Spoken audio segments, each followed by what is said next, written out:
All right, we're here in the Niner locker room there in Banks, and you guys were rolling hot, rolling 5 in a row, and now you got 2 losses in a row. But the vibe in here doesn't seem like it's changed at all. You guys seem like it's like status quo almost. Yeah, I mean it's it's a difficult league, and the chance of you winning every game is low. Not low, but it's kind of unheard of. But we know what we have. Watch out! We know who we are as a team. We know what we have to do.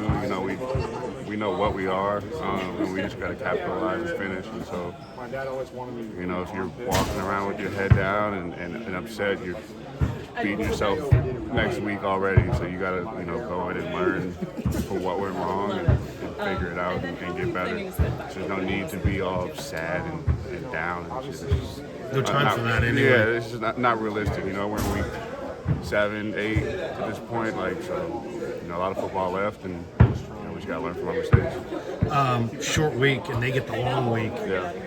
I mean, the coaches, I'm sure, got off the plane, probably came right here. You guys maybe went home, but it's still a short week. Yeah. How much of an advantage is that for the Bengals to have that bye and all that extra prep time, or is that overstated? Do you think? No, it's definitely an advantage. They got get everybody fresh, and fresh legs coming in, and I think. Sometimes it's great. Sometimes it hurts a team to kind of get rolling and get back in the field of playing actual games. So I mean that could be our advantage. It could be our disadvantage. Won't know until we play on Sunday. Jaylon, I thought when I watched it, at least I thought played pretty well actually. Yeah. And I think there were a lot of people that were kind of like, "Whoa, how's he going to stay?" Trent's Trent. Yeah. But Jaylon stepped in there.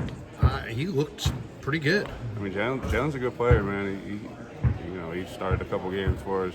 Our rookie year, came in and started a couple games. So, I don't know what people were expecting, so to say, but Jalen's a good player, and so, he's here for a reason. And we do have a kind of a next man mentality, and he's got to be ready. And we had, among the whole line, and other coaches have confidence in him. So. I'm glad he came out and played the game. It feels like you guys got mostly starters in your room. I mean, Feliciano's a starter. Yeah. Jaylon played like a starter. I mean, it doesn't seem like some teams, the backups there's a dramatic step down. Yeah. But this team, at least on your guys' unit, doesn't feel that way. Yeah, I mean, that's credit to the guys upstairs and the coaches and making sure that we have guys in the room who are ready to go. Yeah. And fortunately, they've done a good job in that and keeping guys, in the room who are ready to go and not really not going out and finding guys who aren't, or like having too many projects to where like it is a drop off. So definitely a credit to upstairs. Debo, I saw Debo at the Warrior game last night. Did you watch any Warrior Suns opening night last night? No. No time for that. I didn't see any of it. Will you get out there? I mean, you're a Bay Area guy. You're probably a Warrior fan, huh? Yeah, no, I am. Since I was a little kid, man, I remember watching Corey Maggette and Idris Beatrice and all those guys back in the day playing. So I've been a fan for some years.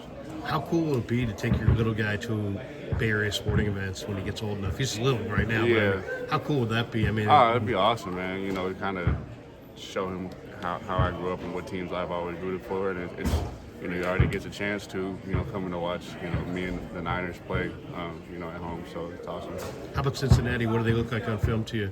I think they're a good team. I mean, it's going to be a challenge like it is every week, and we just got to come out and execute and do our job to the best of our abilities, and I think we'll be all right. Eliminate some mistakes, eliminate a couple plays, and even last week, I think a couple plays go a different way. I think it's a different game, but hindsight 2020, we just got to get better. How hard is it to maintain that even keel? Because you guys were rolling, you won 5 in a row, but you don't want to get too high, you don't want to get too low. It seems like you guys got it in perspective, but it's a long year, man. Yeah, it is, man, and that's where that next play mentality kind of comes in. Shit happens. The last play or last game, you got to adjust, overcome, and move on. And that's what I think we do a good job of doing. So, just got to move on to the Bengals and try to get another dub. Forster, what's his sideline demeanor? Because like with us, he's very laid back and cool. But some of the sideline stuff, you can hear his high pitch yelling and screaming. What's his demeanor like on the sideline? He's great, man. He does a good job controlling himself, so that we can actually have meaningful conversations and get something out of those interactions. sometimes when a coach is too laid back or too amped up, you got to have a balance. And I think he does a really great job of that, and like focusing, keeping the main thing. We're trying to win. We're trying to protect. We're trying to move people in the run game, and he does a good job of coming and talking to us, and we can adjust and figure out what the other team's doing and get on track. Is that important? Those dialogues that between series for sure. Very. I mean, because what's he looking at? Without that, is he looking at a tablet or something? Or is it just seen it? A little bit of both. A little bit of both. He definitely sees what's going on out there, but he'll look at the tablet for reference. But a little bit of both. Yeah. What do you do when you come off? Is there anything you want to look at a tablet, or you just want to talk to your other guys and find out what they're seeing? It's not consistent. If I want to see something on the tablet, I'll go look at the tablet, or I'll ask somebody, just a question of what they saw on this play, like this or that play or whatever. Really trying to see like where we're at, what happened, and kind of get a quick coaching session, so to say. What we have to do and what we got to figure out, and what went well, what went wrong, like what are we seeing out there. And sometimes, we may see it one way. You look at the tape, it looks a little different. You look at the tablet, it looks a little different. So, with the combination of the two, it's good to look at both. You're a mild-mannered guy, but I saw when Trent came running in that Cleveland pregame. Yeah. You came over, dropped a nice little left elbow on the DB, and he went flying, man. And the week before, you're throwing blows on somebody. Are you kind of a split personality on the field, off the field? You have that aggression to just, I mean, to comment on that, I gotta have a little bit better self-control in that situation, especially the Cowboys game. But I'm not with the BS, so if it's BS, we'll handle it.